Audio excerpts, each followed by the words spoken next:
வணக்கம். பிரேமா ராஜகோபால்.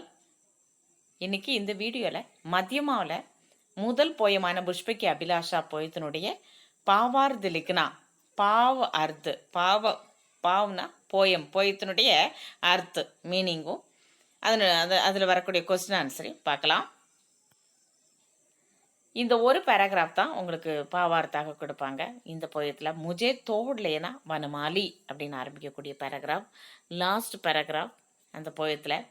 முஜே தோடலேனா வனமாலி, முஜேனா என்னை, தோடலேனா பறிக்கிறது, தோடுனா பறிக்கிறது, பறிக்க சொல்கிறது யார்கிட்ட? வனமாலினா காட், கடவுள்கிட்ட.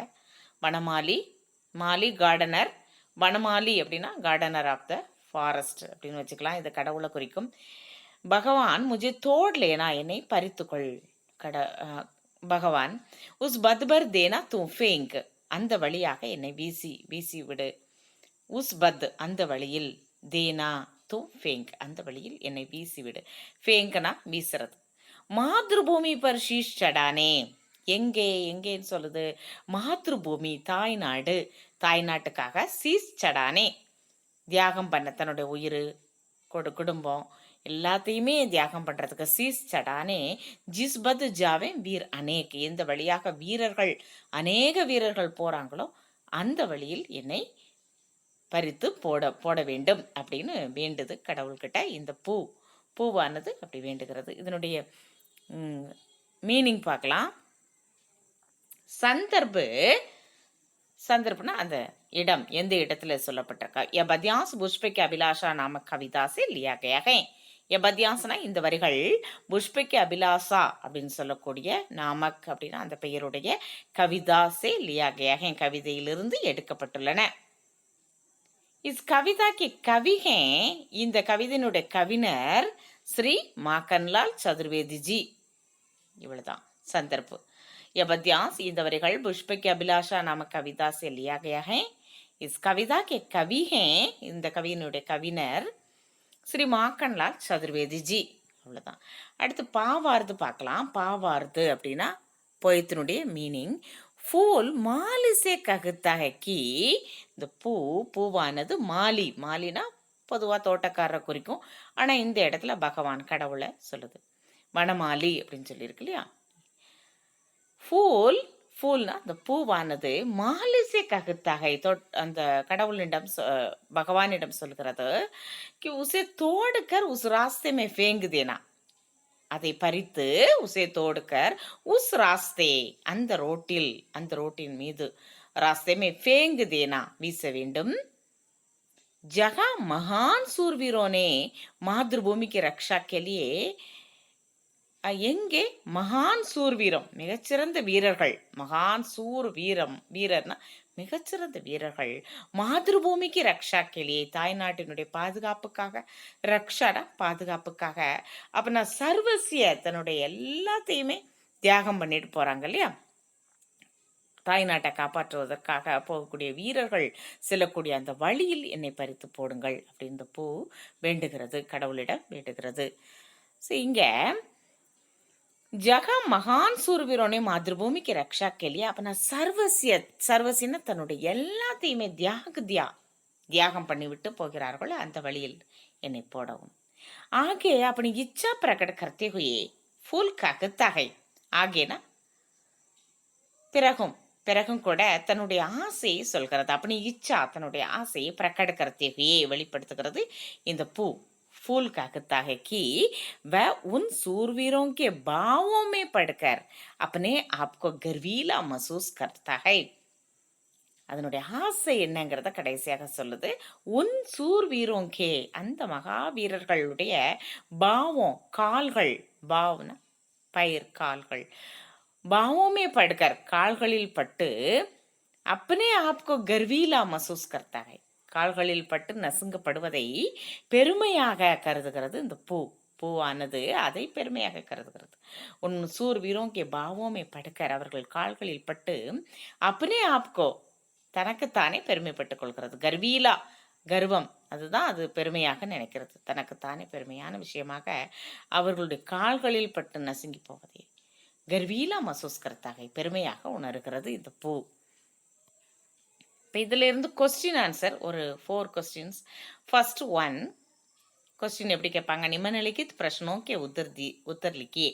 கீழ்கண்ட क्वेश्चनக்கு ஆன்சர் பண்ணு. பிரசனோனா क्वेश्चन, அதுக்கு उत्तर लिखिए ஆன்சர் எழுது அப்படின்னு இருக்கும். ஃபர்ஸ்ட் क्वेश्चन, இஸ் கவிதா மே புஷ்ப கி அபிலாஷா क्या है? இந்த போயத்தில் இஸ் கவிதா மே, இந்த போயத்தில் புஷ்ப கி அபிலாஷா அந்த பூவினுடைய ஆசை என்ன? புஷ்ப கி அபிலாஷா அப்படின்னா பூவினுடைய ஆசை. क्या है என்னவாக இருந்தது இந்த போயத்தில் பார்க்கலாம். அதனுடைய ஆசை என்ன? ஆன்சர் உத்தர்னா ஆன்சர். இஸ் கவிதா மே புஷ்ப கி அபிலாஷா ஏ ஹே கி, இந்த போயத்தில் இந்த கவிதையில் புஷ்ப அந்த பூவினுடைய அபிலாஷா ஆசை ஏ ஹே கி இதுவாக இருந்தது. கி என்னவென்றால் உன் மகான் சூர்வீரோம் கே, அது அந்த மகான் மிகப்பெரிய சூர் வீரர்கள் சூர வீரர்கள் இல்லையா, மிகப்பெரிய பலம் பொருந்திய வீரர்களுடைய பைரோங்கே அவர்களுடைய கால்களில் தலேகிர்னா நசுங்கப்படுவதை, தலேகிர்னா சாத்தாகை கால்களில் படுவதை விழுவதை அது விரும்புகிறது. அவர்கள் கால்களில் விழுவதை. जिन्होंने अपनी मातृभूमि के लिए अपने आप को न्योछावर कर दिया. जिन्होंने ना यार தனது தாய்நாட்டுக்காக अपनी मातृभूमि के लिए अपने आप को தன்னையே நியோச்சாவர் கருதியா தன்னையே தியாகம் பண்ணுறாங்களோ பண்ணும்படியாக போகிறாங்க இல்லையா, போருக்காக போகக்கூடிய அந்த சூர் வீரர்கள், மிகச்சிறந்த அந்த வீரர்களுடைய காலில் விழுவதை பெருமையாக இந்த பூ நினைக்கிறது. இதுதான் அந்த பூவினுடைய ஆசை. இஸ் கவிதாமே புஷ்பக்கி அபிலாஷா கியாகை, இந்த பூவினுடைய ஆசை என்னன்னா இதுதான் ஆன்சர். सेकेंड क्वेश्चन, फूल क्यों देवता के सिर पर नहीं सजना चाहता? அந்த பூவானது ஏன் தேவதா, தேவதானா கடவுள், தேவதா கடவுளுடைய தலையில் இருப்பதை விரும்பவில்லை? ஏன் அந்த பூ விரும்பவில்லை? फूल பூ क्यों ஏன் தேவதாக்கே சிற்பர் கடவுளுடைய தலை மீது, சிர்னா தலை, தலை மீது நஹி சஜ்னா சாத்தா அலங்கரிக்க விரும்பவில்லை. நஹி அப்படின்னா நஹி சஜ்னா, சஜ்னா அலங்கரித்தல், நஹி சஜ்னா அலங்கரிக்க விரும்பவில்லை. நஹி சஜ்னா சாத்தா ஏன் கடவுளின் தலை மீது ஏறி அலங்கரிக்க விரும்பவில்லை? ஆன்சர், फूल देवता के सिर पर इसलिए नहीं सजना चाहता कि, இந்த பூவானது கடவுளுடைய தலை மீது இதனால் ஏறி அலங்கரிக்க விரும்பவில்லை. நஹி சஜ்னா சாத்தா கி, இந்த கீ ஷார்ட் சவுண்ட் கீ வந்து ரீசனுக்கு முன்னாடி வரும், என்னவென்றால் அப்படின்னு அர்த்தம். இந்த பூவானது தேவதாக்கே சிற்பர் இஸ்லியே நஹி சஜ்னா சாத்தா கி, இதனால் அலங்கரிக்க விரும்பவில்லை. ஏனென்றால் सिर्फ एक अलंकार की वस्तु बनकर रखना नहीं चाहता है.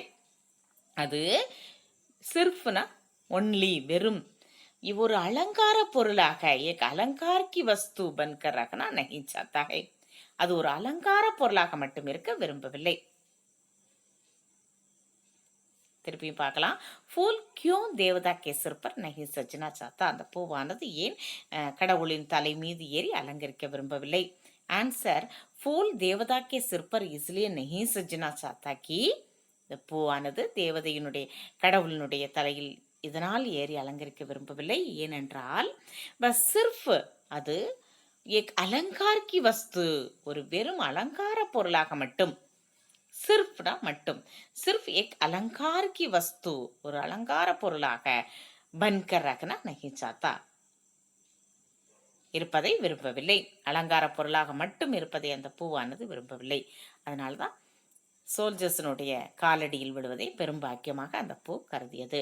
கடவுளை விட போர் வீரர்களை இந்த பூவானது விரும்புகிறது. அடுத்த क्वेश्चन, थर्ड क्वेश्चन, पुष्प की अभिलाषा कविता में राष्ट्रीय चेतना किस प्रकार व्यक्त हुई है? புஷ்ப கி அபிலாஷா அந்த பூவினுடைய ஆசை அப்படிங்கிற கவிதை, இந்த போயத்துல ராஷ்டிரிய சேத்தனா தேசபக்தி, ராஷ்டிரிய சேத்தனானா தேசபக்தி எந்த வகையில் வெளிப்படுத்தப்படுகிறது? கிஸ் பிரகார் வியக்த் हुई है.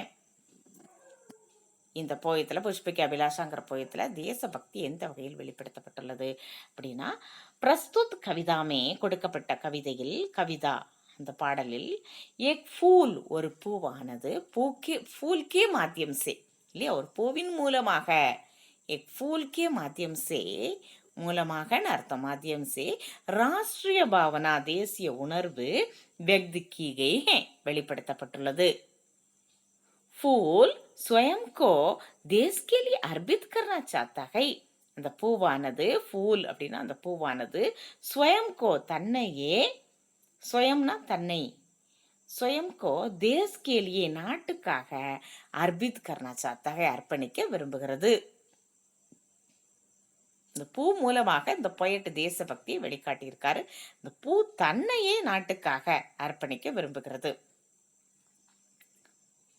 போர் வீரர்களின் காலில் படுவதை அது நாட்டுக்கு செய்யும் தொண்டாக அது கருதுகிறது இந்த பூவானது நினைக்கிறது அடுத்த क्वेश्चन 4th ஒன் पुष्प की अभिलाषा कविता का उद्देश्य क्या है उद्देश्यனா இதனுடைய மெசேஜ் என்ன what is the aim of this poem இந்த போயத்தினுடைய மெசேஜ் என்ன இதுல கொடுக்கப்பட்டிருக்க உத்தேசியம் என்னன்னா अपनी मातृभूमि के लिए தனது தாய் நாட்டுக்காக अपने आप को தன்னையே अर्पित करना அர்ப்பணிக்கிறது ஹர் தேசவாசி का कर्तव्य है ஒவ்வொரு தேசவாசி ஒவ்வொரு குடிமகனுடைய கர்த்தவிய கடமையாகும் यही इस कविता का उद्देश्य है இதுதான் இந்த கவிதையினுடைய உத்தேசம் இல்லையா இந்த கவிதையினுடைய இந்த போயத்தினுடைய நோக்கம் இதுதான் अपनी मातृभूमि के लिए தனது தாய் நாட்டுக்காக अपने आप को தன்னை தானே अर्पित करना அர்ப்பணிக்கிறது ஹர் தேசவாசி ஒவ்வொரு இந்தியனுடைய இல்லையா ஒவ்வொரு தேசவாசினா ஒவ்வொரு சிட்டிசனுடைய கர்த்தவிய கடமையாக இருக்கிறது யஹி இதுவே இந்த கவிதையினுடைய உத்தேசிய இஸ் கவிதா கா உத்தேசிய இதனுடைய எய்ம் என்னன்னா இதுதான் நாட்டுக்காக தன்னையே அர்ப்பணிக்க வேண்டும் ஒவ்வொருவரும் தன்னையே அர்ப்பணிக்கிறதுக்கு தயாராக இருக்கணுங்கிறது இந்த கவிதையினுடைய நோக்கம் இந்த 4 கொஸ்டின்ஸ் தான் வரும் ஓகே தேங்க்யூ